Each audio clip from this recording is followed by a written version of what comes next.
taught you to hate the color of your skin? Who taught you to hate the texture of your hair?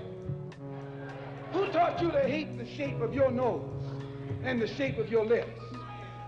Who taught you to hate yourself from the top of your head to the soles of your feet? Who taught you to hate your own kind? Who taught you to hate the race that you belong to? So much so that you don't want to be around each other. No, before you come asking Mr. Muhammad, does he teach hate? You should ask yourself, who taught you to hate being what God gave you? Most of us blacks, or Negroes as he called us, really thought we were free without being aware that in our subconscious, all those chains we thought had been struck off were still there. And there were many ways where what really motivated us was our desire to be loved by the white man. Malcolm meant to lance that sense of inferiority. He knew it would be painful. He knew that people could kill you because of it, but he dared to take that risk.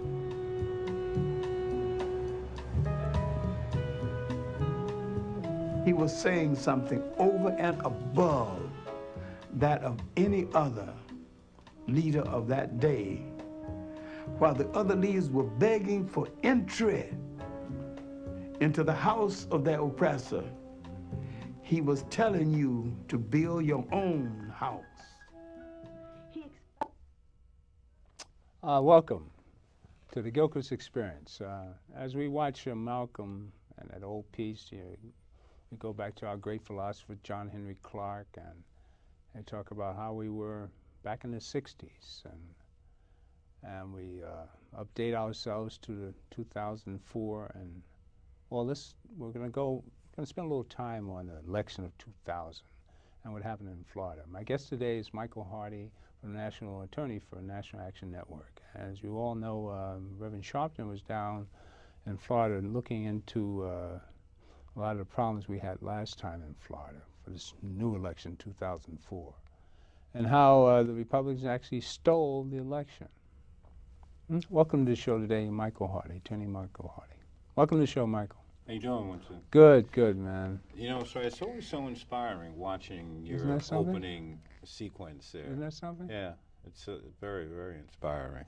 How does it make you feel that, after sitting in and watching, such a great, looking in hindsight at what he said back then?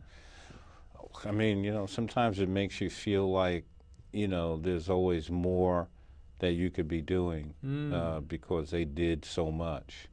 And didn't get to complete the task, so it just gives you, this movement. It's just got its ups and downs, and it's always those moments, so where you get to see that again and understand what it's really all about. Well, we share that same energy when we watch Reverend Sharpton. Mm-hmm. I know you were as proud as I'm maybe more proud to be at the National Action, at the convention, at the Democratic convention when Reverend Sharpton gave his speech. I'm sure you were there. Yeah, I mean, it was a great moment for him, but for everybody. Yeah. And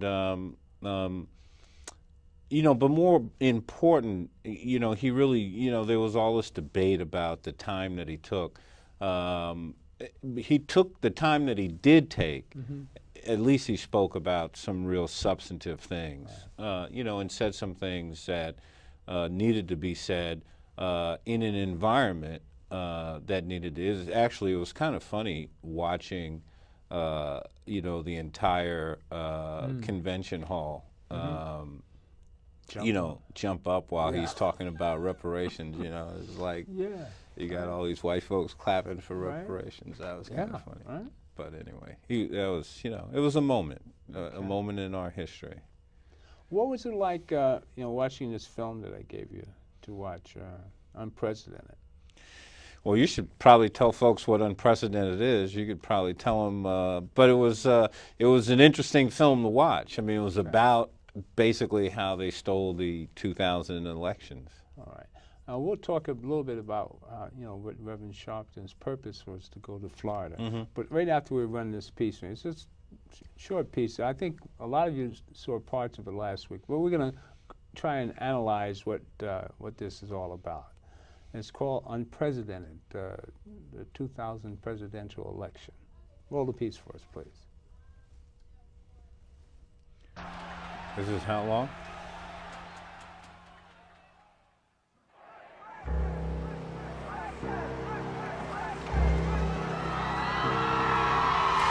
Please raise your right hand and repeat after me. I, George Walker Bush, do solemnly swear. About this stunning situation in Florida, where the Secretary of State says only 629 votes, 629 votes separate. Reasonable certainty. Punch in the mind. I am furious. They give me a ballot that's illegal. They put it on a machine that doesn't work. What is at stake is the integrity of our democracy, making sure that the will of the American people. Many people probably voted for Buchanan, meaning to vote for Gore. What happens? Do we go to jail? Because I'm willing to go to jail. No, I just felt that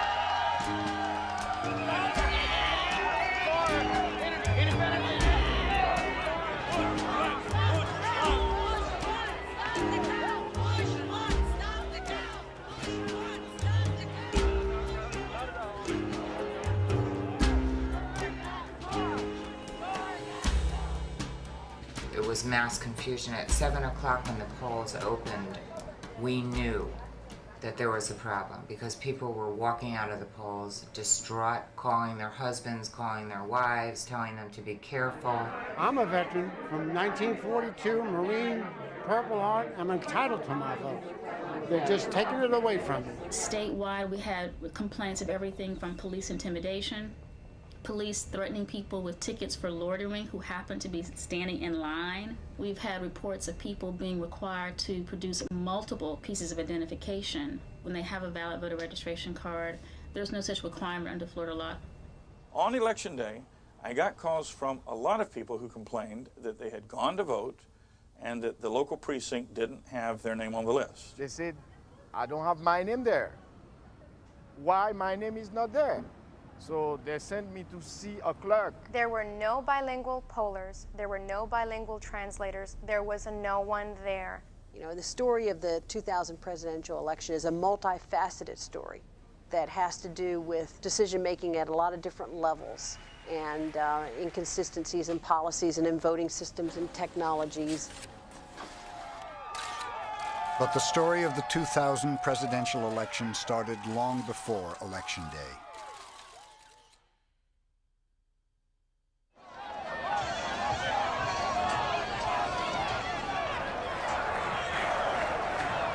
Truth be told, Bush did not expect to be campaigning in Florida this hard, this late. After all, Brother Jeb is the popular governor here.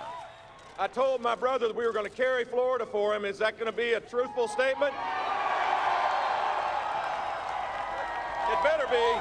Jeb Bush first ran for governor in 1994. During a debate, he was asked what he would do if elected for Florida's black community. And he gave a two-word answer, which was proved to be both accurate and prophetic.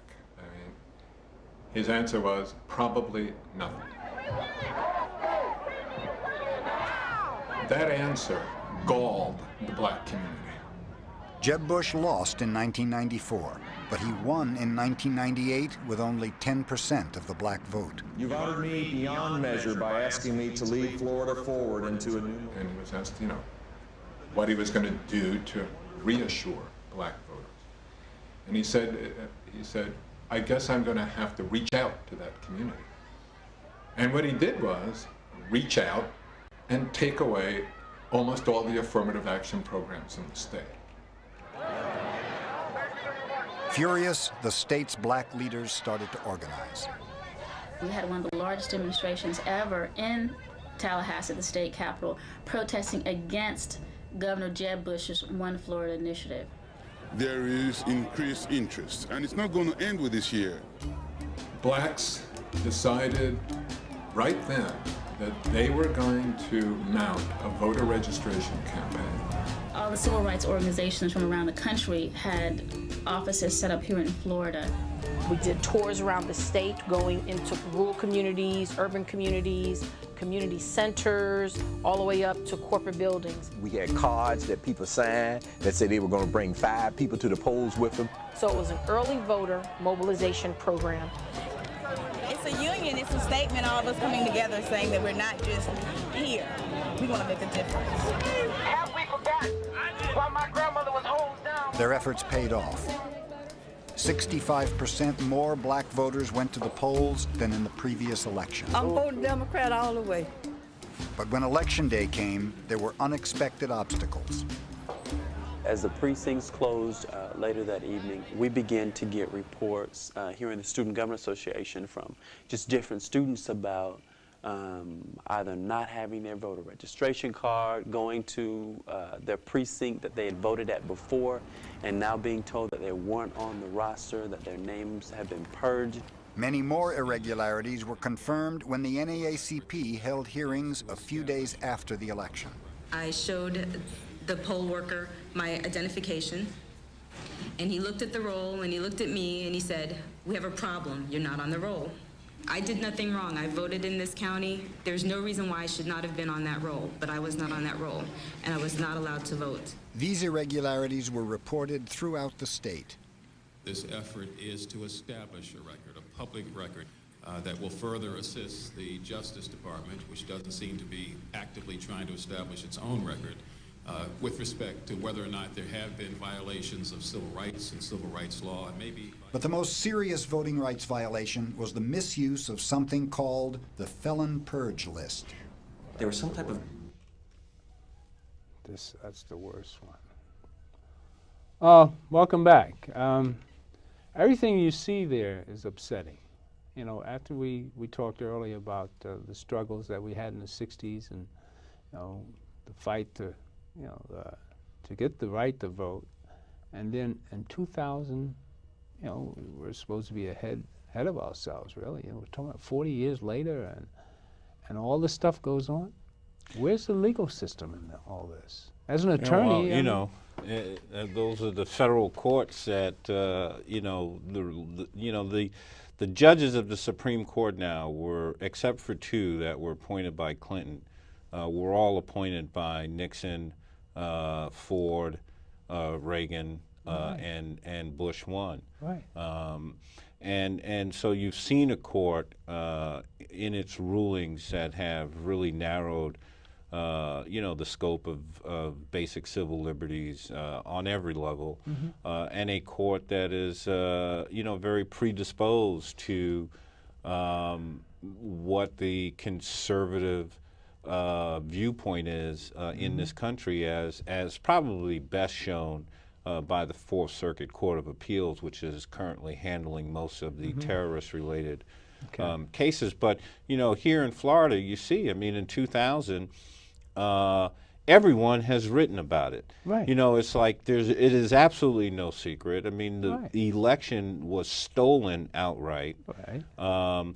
Obviously, the governor of the state, who has such control over the officials, over everything that has to do with voting, all of that is a department, and one of the many executive departments within under the leadership of the governor. Right. Katherine Harris, which everybody knows, but it's spoken about in this documentary also, was not only the state head of the Board of Elections, but she was the chairperson for the Bush-Cheney campaign in Florida. Right. Clearly a conflict of interest there. And you saw them use, in some respects, some very tried and true tactics to intimidate voters. Yeah. Obviously, they've used a purge list. Many people have written about this and further exposed this subsequently. Greg Palast is one of them. We had him on Sharp Talk once, about these purge lists, which were primarily African-American voters. Right. When they went down these lists, because Hispanic voters, at least in Florida, where you have a very heavy Hispanic Cuban population, You know, the Republicans are not as concerned about them because many of them tend to vote with the Republicans, primarily because of the conflict there between the Cuban families here in the United States and those that have been that have remained in Cuba with Castro. So you see these purge lists being created primarily of African American voters, African American voters going to the polls and being intimidated in all of the traditional ways, including, you know, with these sometimes, you know, ominous threats of force. I mean, you know, you don't need a lot, and if you don't control all of the official positions there, you know, you go in the polls and they do all kinds of tricks. You know, they tell you to vote on paper ballots and turn them in, and then you don't know what happens. You know, you had the whole Chad problem. You had, ironically though, or maybe not ironically, instructively, and this was something you have to remember, the National Action Network was one of the first civil rights organization to file a lawsuit in Florida after the 2000 election in terms of, you know, Bush stealing that election. Obviously, the NAACP, as you saw, held hearings. You had organizations from across the board that really focused on this, not to mention the legal battle you know, surrounding the whole Bush-Gore campaign. And sadly, if I may say, the Gore campaign really should have focused more on the equal protection issues as it related to the disenfranchisement of African American voters. That scenario, if you had taken that, if Bush-Gore officials had taken that scenario up through the court system, it would have been very hard for the Supreme Court and the conservative majority there to use the equal protection statutes to give the election to George Bush. And in hindsight, you know, I think even Al Gore would probably at least want to acknowledge that on some level. Why didn't he protest? Why didn't he? I mean, you know. Was he part of the scheme? Well, he's part of the scheme in the sense that, you know, when it comes, sometimes even when it comes to winning, if it means championing the cause of black people, you know, some communities choose not to do it.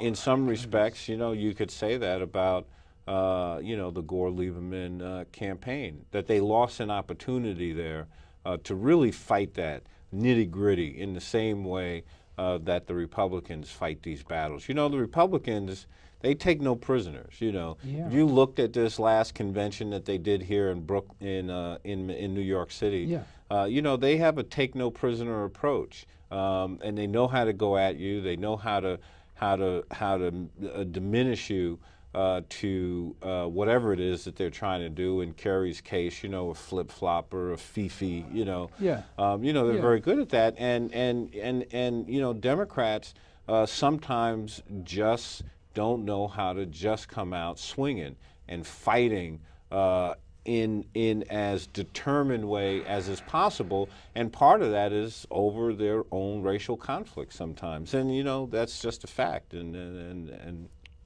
well, there were a lot of Jewish voters in Florida that were disenfranchised too. Right, and that's in some respects where not Jewish per se, but the focus was more on the hanging chads than the disenfranchised African Americans. Okay. All right. Legally, what do we as citizens have? What can we do? I mean, well, you know, there are practical responses to that. I mean, of course, you should do all the things, knowing that an election is coming up. You know, you do all the things, you know, double check your registration status, make sure you know where your polling place is, you know, in order to prevent them from trying to deny you, even though technically, if you've been a registered voter and your name is in the book and the whole 9 yards, you really shouldn't need it. But, you know, when you go to vote, you should make sure you have some identification on you. Again, it's not so much, in one respect, if you're challenged, it's insulting. and it's frustrating because, you know, taking time to go vote, you know, people all know. I mean, a lot of people work. You either got to do it early in the morning or you do it late at night. If you're working, it's hard to do it in the middle of the day. And you know, so to find the time to go do it, to make the effort to do it, and then you get to the poll and you get hit with a barrage of things to try to intimidate you and or discourage you from voting, you don't want to be in a position where you're forced to give up your vote. Right. I mean, you want to make sure that you've done everything to know that there's not going to be a problem when you go to the polls, you know, to make sure that your vote in fact counts. You know, I suppose a lot of you have a lot of questions out there. I guess we should have made this a call-in. But, you know, I'm going to do, we're going to run this next section for you and see if we can't set up a call-in. But I have so much to show you. I have another part of this. We're talking about how he stole the election, and then I wanted to go in further about how he started the war and how the Bush family is behind a whole conspiracy of all kind of stuff that we can actually prove. And how is it that they're getting away with it? And how do they intimidate? And they're still doing it. Yeah. I mean, you know, Bob Herbert has been doing some really great editorials about, you know, how the Florida election officials, again this year, you know, put out a felony voting list that contained over 90% only the names of African Americans, many of whom were not even felons. You know, how they have been going to the homes of elderly African Americans who are involved in voter registration efforts, using Florida state troopers, you know, in their uniform or in plain clothes this year, currently. You know, claiming that they are investigating voter fraud and things like that. And, you know, and when you do that to elderly Florida voters, you know, it has meaning because many of them not only lived through the Jim Crow policies in Florida, but many of them also lived through, you know, the numbers of people who were brutalized and in some cases murdered, you know, as a result of the efforts in the 1960s to win the right of Floridians to vote. So the state troopers are replacing the Klansmen. There you go. That's what it looks like. It's officially sanctioned. Wow. Well, they always were the Klansmen. Right? They just wore white they just don't have to wear the robes anymore. My goodness. This is amazing. What do we tell our kids then? How do we encourage them to fight harder since we struggle so hard and it seems to be going backwards? It's even more important for you to vote then, isn't it? Yeah.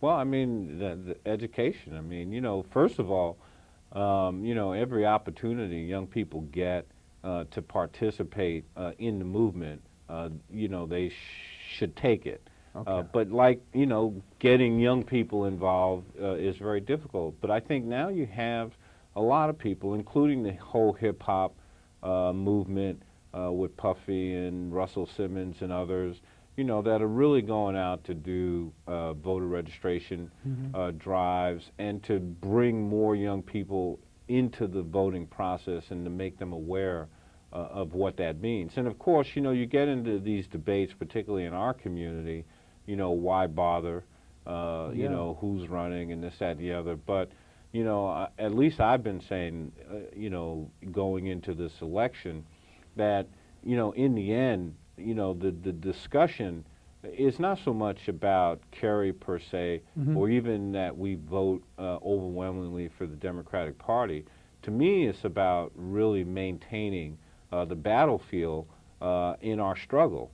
You know, our struggle in the broadest sense, everything from reparations to police brutality and everything in between, which includes housing, jobs, this, that, and the other. You know, in some form, shape, or fashion, you know, the right to vote, exercising our franchise to vote is one of the many tactical weapons that we have in our struggle.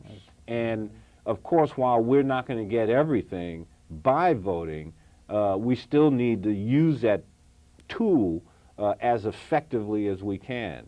And in this election, you know, I think we need to use it to at least try to maintain a combat field for our future struggles that does not get worse.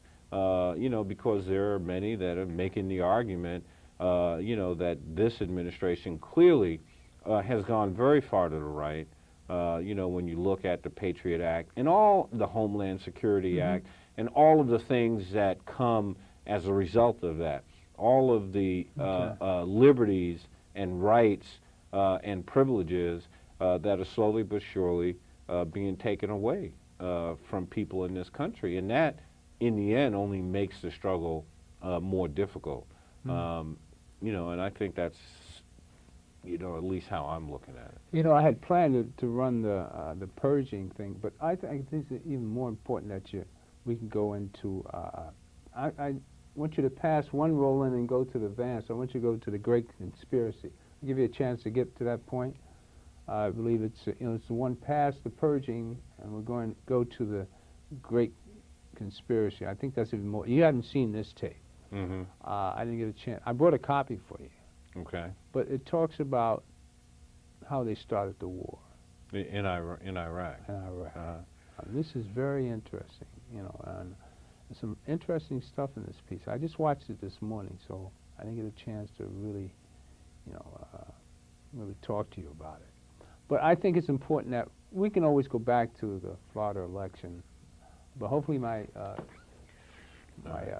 I take up too much time there? No, no, missed your clip? No. It's just that I think it's even more important from what you were saying to go further into what they're doing now in Iraq. I mean, it's very important to see people to see how this whole strategy, stealing an election, planning the war, and Bush sitting there watching, you know, this whole thing happen, when we know for a fact that his father and the CIA are running the show. I mean, Bush is nothing but a puppet. There are a lot of people behind all this. I mean, this is a grand conspiracy. And people don't realize how important it is for all of us to understand what's going on here. Right. I mean, you and I, you know, being close to the movement, see it plain as day and wonder why people can't see it, because they don't get the information. The mass media is under control. Well, I mean, it's, you know, it's so frustrating sometimes watching, right, you know, the corporate media. You know, and I saw somebody make a really good argument about it. You know, I mean, in one respect, you know, the media in particular is not simply supposed to be a neutral arbiter of two sides, you know, where they say, well, here's what they say, here's what they say, and you decide. The media is supposed to say, here's what they say, here's what this side says, but here are some facts. Neutral facts. And then you decide based on the real facts as to, you know, who may or may not be, in fact, being most straightforward with you. Well, you know, even Fahrenheit 9/11, I've run that on the program, and people look back and say, you know, where did you get, you know, where did that come from? We had spoken about it before. Maintain contact with or can easily reach Bush's cabinet, the National Military Command Center in the Pentagon, the FAA. Information concerning these alarming events must be shared with the President by his staff. Otherwise, they would be derelict in their duties. Not surprising, then, this report by ABC's John Cochran, traveling with the President, here speaking to Peter Jennings, not long after the President left his hotel. Peter, as you know, the President's down in Florida talking about education. He got out of his hotel suite this morning, was about to leave. Reporters saw the White House Chief of Staff, Andy Card, whisper into his ear. The reporter said to the President, "Do you know what's going on in New York?" He said he did, and he said he will have something about it later. His first event is in about half an hour at an elementary school in Sarasota, Florida. Something is very odd about the President's behavior. The President is aware, by his own words, that something serious is happening in New York. He additionally has to be aware of a great deal more about the situation. You have John Ashcroft later in the day at a press conference. Immediately after the first report of a plane crashing into the World Trade Towers, numerous federal agencies coordinating with the White House mobilized their resources. You have Vice President Dick Cheney, September 16th on NBC's Meet the Press. He tells host Tim Russert, the Secret Service has an arrangement with the FAA. They had open lines after the World Trade Center was... Then he stops himself. You have Laura Brown of the FAA. She attends hearings of the 9/11 Commission that bear on the aviation aspects of the day. Embarrassed by previous non-forthcoming testimony about the FAA's role, she sends an email in May of 2003 to members of the media whose business cards she had collected. Within minutes after the first aircraft hit the World Trade Center, she states in her email, the FAA immediately established several phone bridges that included FAA field facilities, the FAA Command Center, FAA Headquarters, DOD, the Secret Service, and other government agencies. The U.S. Air Force liaison to the FAA immediately joined the FAA Headquarters phone bridge and established contact with NORAD on a separate line. The FAA shared real-time information on the phone bridges about the unfolding events, including information about loss of communication with aircraft, loss of transponder signals, unauthorized changes in course, and other actions being taken by all the flights of interest, including Flight 77. So, in light of all this, here's the odd thing about George Bush's behavior. He and his staff could cancel or postpone an easily postponable photo op, but they don't. Why? On 9/11, Bush acts, and I emphasize acts, as if he doesn't know, as if he's not in touch. He proceeds with, or feigns, normality. Now to something else that's puzzling. At a town hall session in Orlando, Florida on December the 4th, 2001, here's the president's own account of the early morning of 9/11. How did you feel when you heard about the terrorist attack? Well, thank you, Jordan.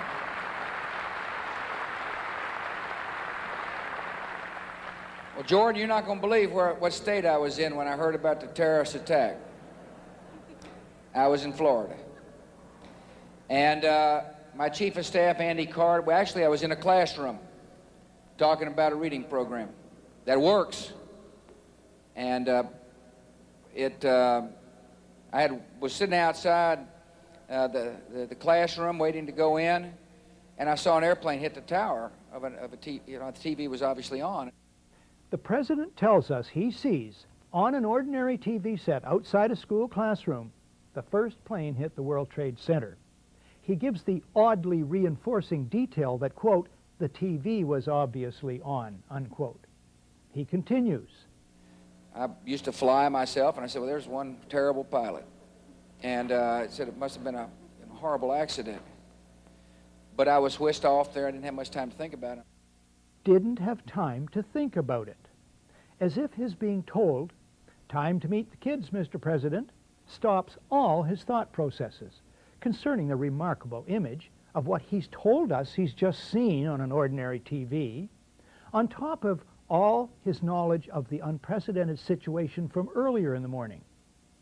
But anyway, could George Bush have seen on ordinary TV the first plane hit the World Trade Center? No, he could not have. The footage of that first strike only shows up on television the next day, September the 12th, 2001. It was taken by a French documentary crew that happened to be in downtown New York.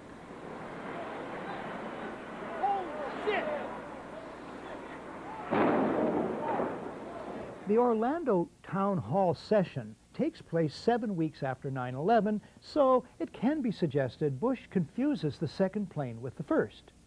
But how to explain this? We've all seen Andy Card do that. None of this can ever be retracted. It is an interlocking historical record. Why go on at length about this? Because it may one day become the basis for criminal court proceedings. When we come back, is George Bush one of a group of conspirators involved with the attack?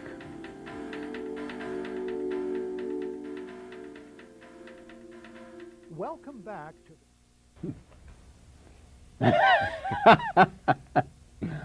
What do you think? You like those conspiracies, eh?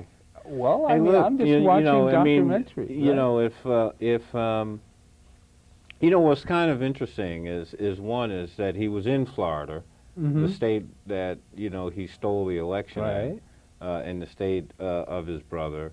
And I mean, listen, you know, the Secret Service, FBI, the Air Force, I mean, all these people had a lot of information. And again, you know, whether or not any of what Bush said in this was a misstatement or not is really not the real issue to me.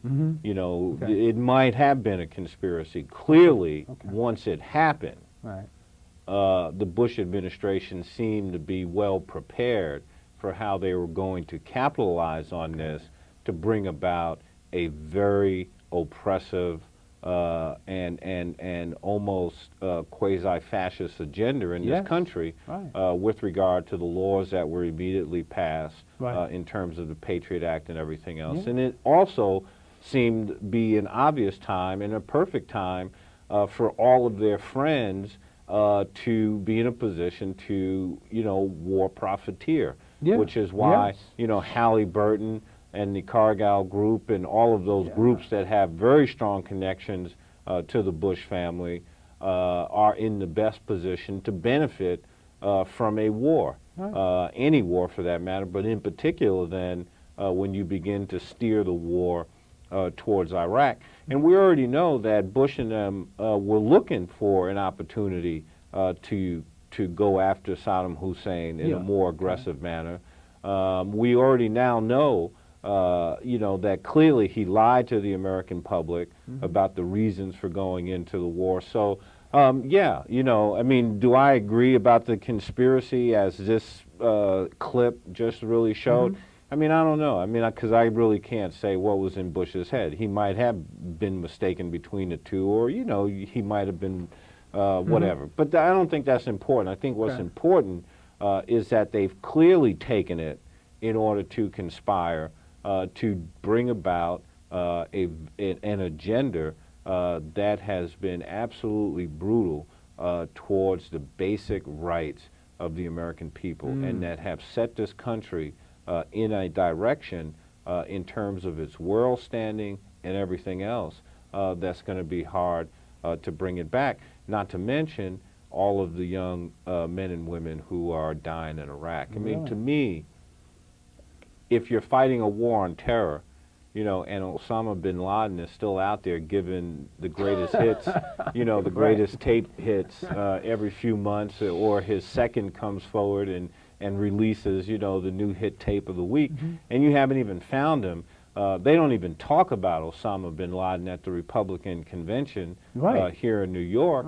I mean, but, you know, here's Iraq, this country, which they proclaim was waiting to be liberated from Saddam Hussein, and that the people would be there to greet them with flowers in the street, has proven to be wrong. So we're now in a war that had nothing to do with terrorism worldwide, had nothing to do with the attack on the World Trade Center.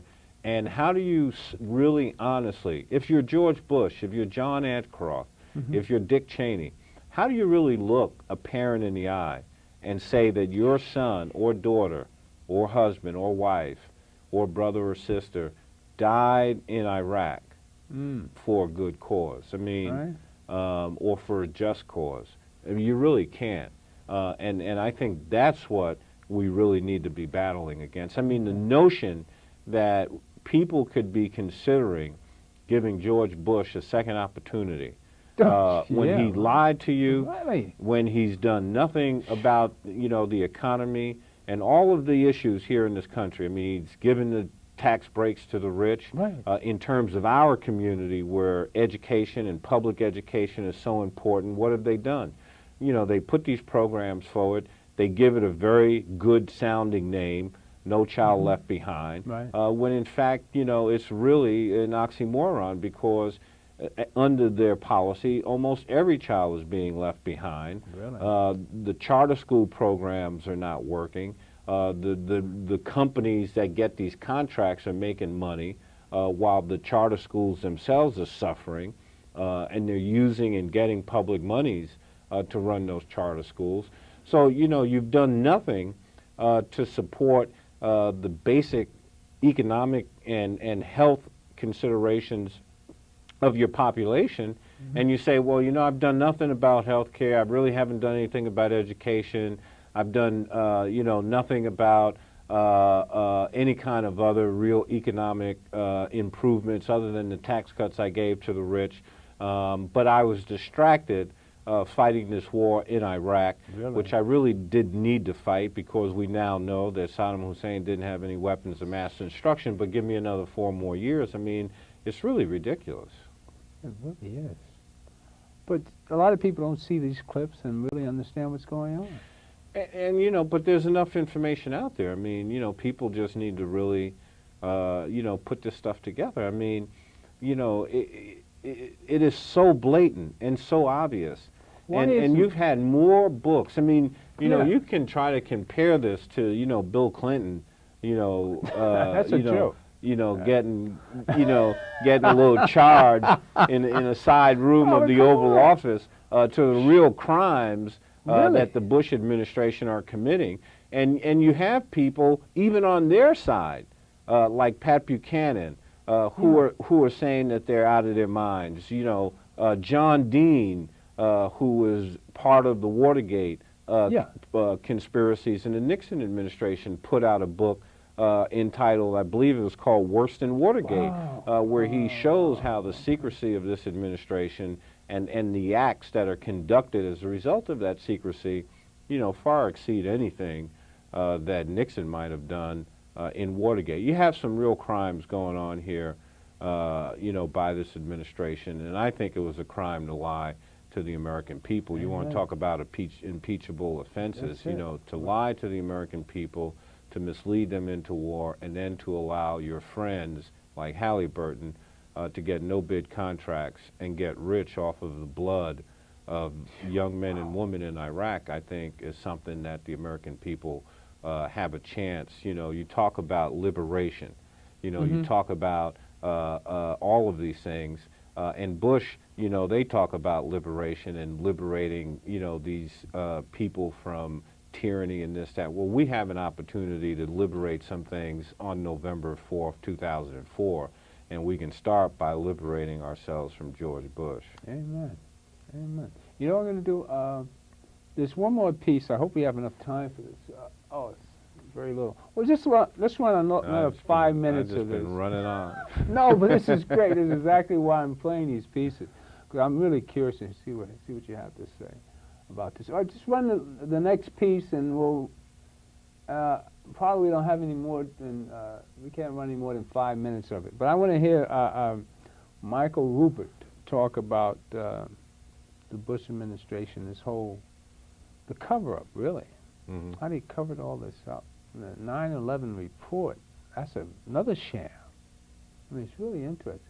You have the other roll in that you can roll for me? Simultaneous coincidental incompetence at all levels in many agencies defying known laws of averages, a 54 million to 1 chance, which is the 9/11 Commission official story.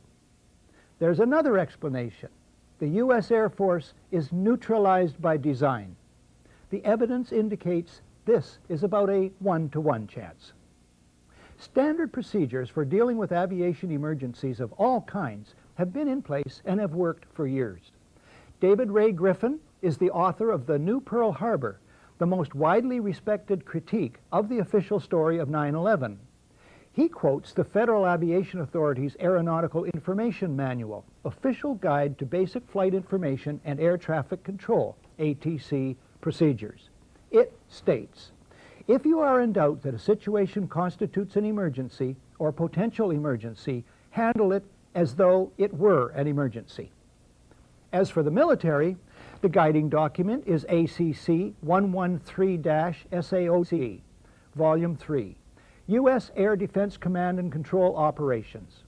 At the top of the first page, it reads, compliance with this order is mandatory. The first paragraph reads, in part, the ADC, Air Defense Command, is to provide North American Aerospace Defense Command with the means to detect, monitor, identify, intercept, report, and if necessary, destroy any airborne object that may pose a threat to North America in the fulfillment of the Tactical Threat Warning Attack Assessment, and to provide such information to collateral missions of NORAD. Michael Ruppert, a former Los Angeles Police Department detective, was the first major 9/11 skeptic and researcher in the world, and remains one of the foremost. He was one of 40 experts on 9/11 who testified at the 6-day International Citizens Inquiry into 9/11, held in Toronto in May of 2004. I helped organize that event. At the inquiry, Michael Ruppert addresses the absence of jet interceptors, but the unlikelihood of a simple stand-down order, and asks, what if they were so confused and had been so deliberately confused that they couldn't respond? Michael Ruppert is standing by at his office in Sherman Oaks, California. Michael, thanks for this. What is the reason for the failure of U.S. military jets to show up in a timely fashion on 9/11? Well, the simple fact is, Barry, that they didn't know where to go. The reason that they didn't know where to go was because a number of conflicting and overlapping war game exercises were taking place, one of which Northern Vigilance had pulled a significant number of North American fighter aircraft into Canada and Western Alaska and Northern Alaska in a mock Cold War hijack exercise. There was another drill, Vigilant Guardian, which was a hijack exercise, a command post exercise, but it involved the insertion of false radar blips onto radar screens in the Northeast Air Defense Sector. In addition, we have a confirmation, thanks to General Richard Myers, who was acting chairman of the Joint Chiefs, who told Richard Clark, as reported in Clark's book, that there was another exercise, Vigilant Warrior, which was, in fact, according to a NORAD source, a live-fly hijack drill being conducted at the same time. With only 8 available fighter aircraft, and they have to be dispatched in pairs, they were dealing with as many as 22 possible hijacks on the day of 9/11, and they couldn't separate the war game exercises from the actual hijacks. But this was done deliberately, though. Apparently so, and I will be saying that in my forthcoming book, Crossing the Rubicon, 9/11 and the Decline of American Empire at the End of the Age of Oil. We have done an extensive investigation on that to show that these war game exercises were apparently very well planned by someone who I will show, I believe, was Dick Cheney in the United States government to deliberately confuse FAA, NORAD, and U.S. Air Force fighter response to fulfill a prophecy that another man had once said, let one happen and stop the rest. On that very point, we have a recording. Hi, Boston Center, Team U. We have a problem here. We have a hijacked aircraft headed towards New York. We need someone to scramble some F-16s or something up there to help us out. Is this real world or exercise? No, this is not an exercise, not a test. Now, the 9/11 Commission didn't mention the war games, is that right? No, in their final report they did mention, I think in one paragraph, Vigilant Guardian, but the response given by NORAD Commanding General Ralph Eberhart and other Air Force spokespeople was absolutely nonsensical, and it made no mention of any of the other war game exercises. Eberhart's position was, in fact, which is a very ludicrous position, that the Vigilant Guardian exercise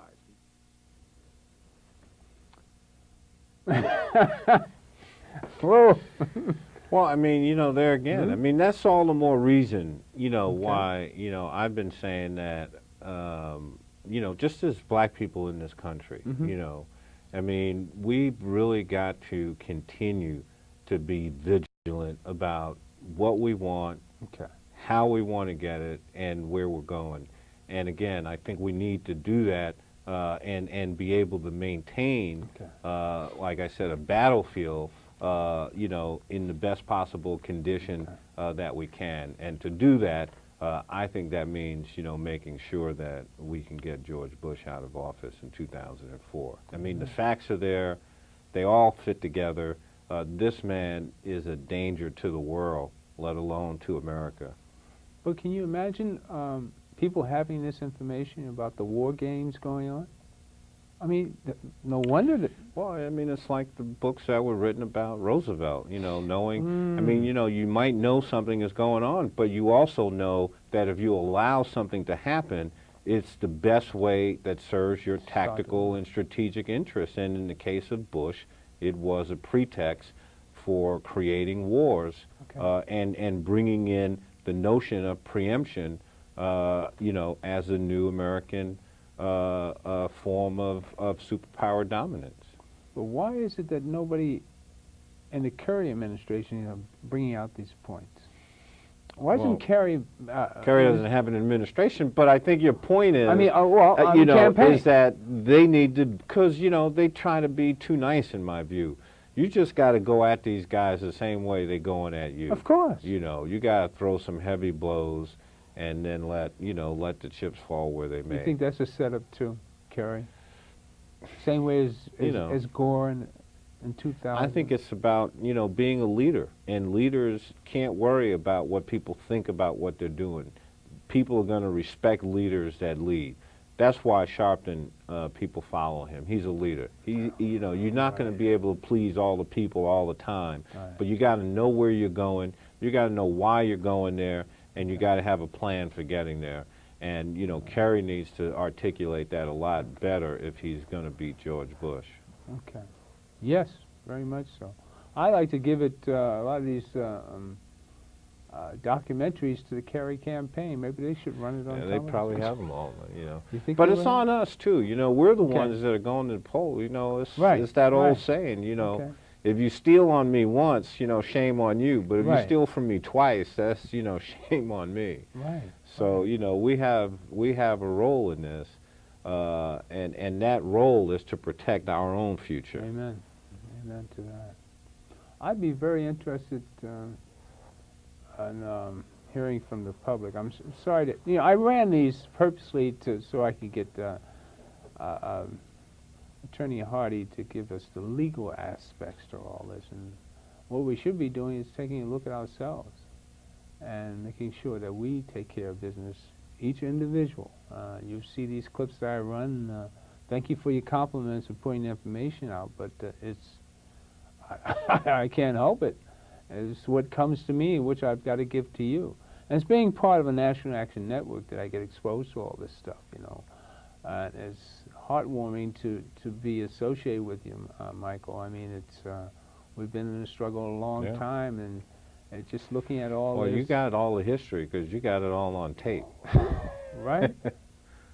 I can go back and show Diallo the first time right. she came to the network. I mean, we've seen the struggles over the last 6, 7 years, and it's just it never ceased to be unbelievable. I mean, it's frustrating. I mean, to both of us, but there's a glitter of hope to know that all this is stimulating. It's like you said, the opening. What would Malcolm say about what's happening today? What do you think he would say about it? Or Dr. Clark? Well, I mean, they all would be leading. Okay. That's what they would be doing. Same as Reverend Sharp. They would be leading.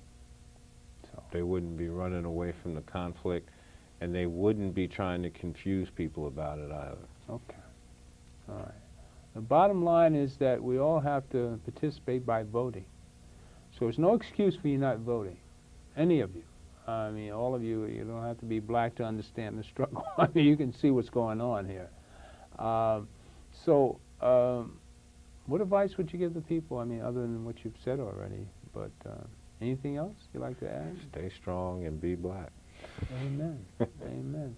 And Michael has got a show coming up Saturday at 3:30, Channel 57. I'm going to run that piece back again, where you can see how Michael has grown to be, you know, in Reverend Sharpton's absence. I mean, you really stir us up. And his heart and soul is in it. It's a part of the struggle. And I really admire and respect what you're doing, Michael. And thank you for coming today. And it's always a pleasure. And we always getting something heavy, right? But stay tuned. We have more interesting roll-ins. And if anybody wants a copy of the program or The Great Conspiracy, I'll tell you where you got it. You'll see a number at the end of the program where you can call in and ask questions, all right? And maybe next week we'll have a call-in. I'm sure a lot of you have a lot of questions, right? Where do I get all this information? People bring it to you, you know? I got this from the National Action Network. And you should come to our rallies on Saturday. Every Saturday at what, 9:30, 10 o'clock. 10 o'clock. At Emmanuel AME Church. 119th Street? Between 5th and Malcolm X Boulevard, Lenox Avenue. All right? Stay tuned. All right? Can you run the...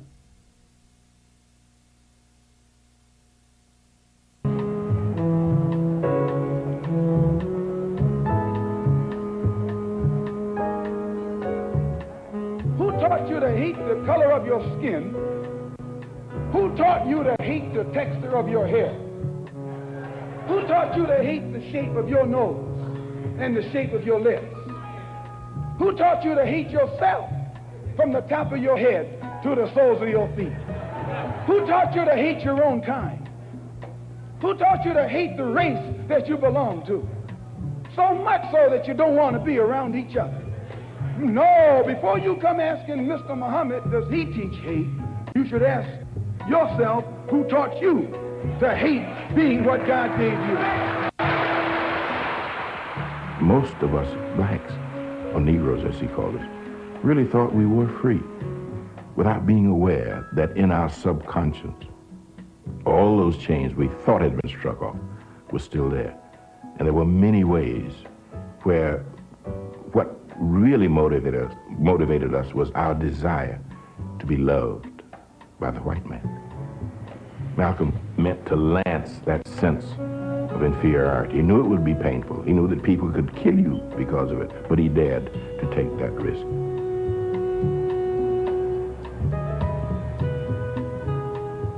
He was saying something over and above that of any other leader of that day. While the other leaders were begging for entry into the house of their oppressor, he was telling you to build your